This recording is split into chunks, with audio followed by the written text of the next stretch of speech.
Welcome to Supply and Demand, the podcast where we explore the hidden stories of global finance. Today, we're uncovering the history of banking system, starting from President Nixon's decision to take the US dollar off the gold standard in the 70s. We will explore key historical events like the US government's gold confiscation in the 30s and discuss how people can protect themselves today from the increasing government and banking control. To understand today's banking system, we must first go back to the era of the gold standard. This was a time when the value of currency was directly tied to the gold reserves. For every dollar printed, there needed to be an equivalent amount of gold in government vaults. Key dates in the gold standard history: 1870 to 1914. Many global powers adopted the gold standard, ensuring currency stability. In 1929, the Great Depression caused severe economic distress, triggering a chain of events that changed the global financial system forever. In the 1930s, global trade declined, forcing countries to abandon the gold standard to stabilize their economies.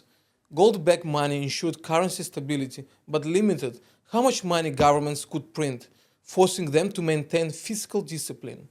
This foundation laid the groundwork for global trade and economic cooperation, though it came with the constraints that would eventually lead to its demise. The gold standard created a stable yet rigid monetary system. International trade flourished, but was often disrupted by geopolitical events and economic crises, highlighting both its strengths and limitations.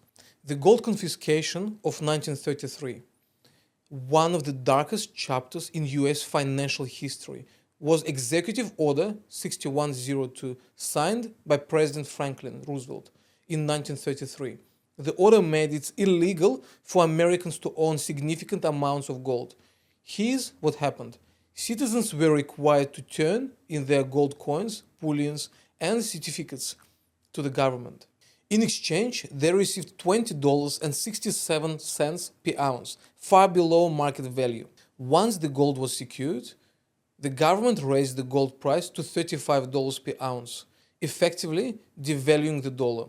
This event demonstrated how quickly governments could seize personal assets during a financial crisis. It also set a precedent for future interventions in personal wealth, showing that financial security tied to government-backed currency could vanish overnight. This move was justified as a way to stabilize the economy and combat deflation, but many people argue it was a blatant government overreach that prioritized state power over individual financial freedom.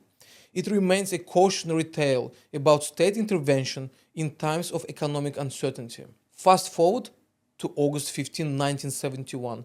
President Richard Nixon made a historic announcement that would reshape global finance. The US dollar would no longer be backed by gold. What were the reasons behind Nixon's decision?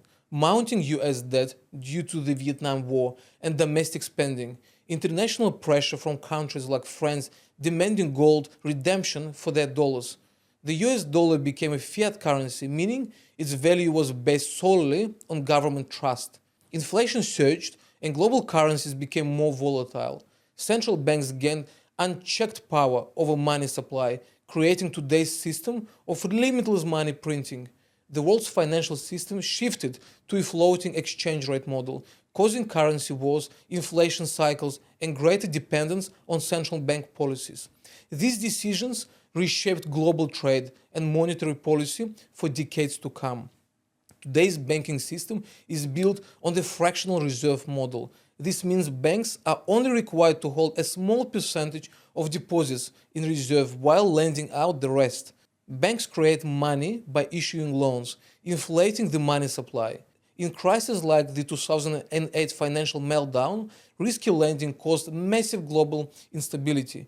Central banks, like the US Federal Reserve, can print unlimited money to bail out failing banks, but this devalues the currency over time.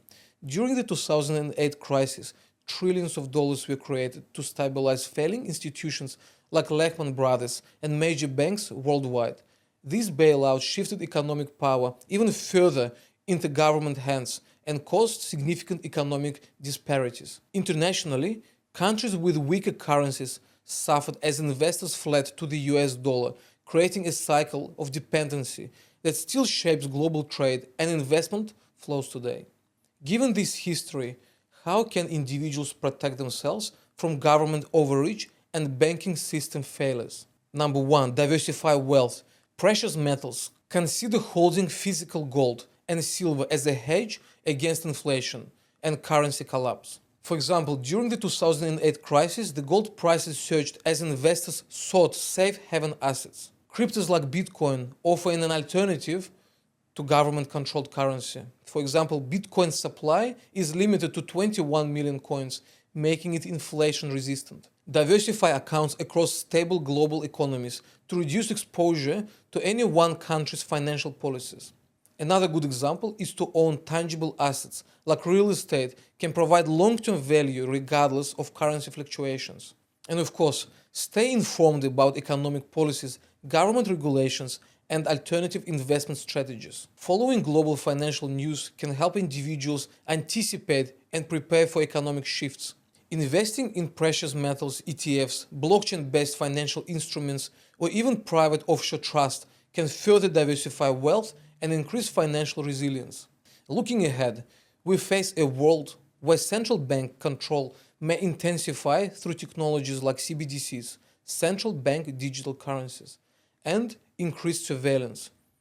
Digital currencies could offer unprecedented convenience, but also give governments even more power to monitor and control individual financial behavior.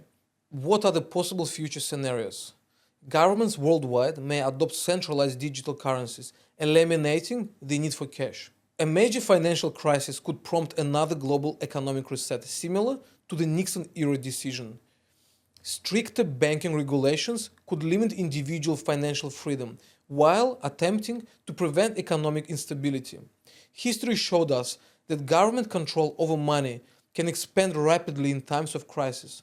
Diversification, alternative assets, and financial literacy are key to preserving wealth and maintaining autonomy in ever-changing financial landscape. Thank you for tuning into Supply and Demand. Subscribe, like, and hit the notification bell for more deep dives in the hidden stories of the financial world. Until next time, stay informed, stay prepared, and protect your future.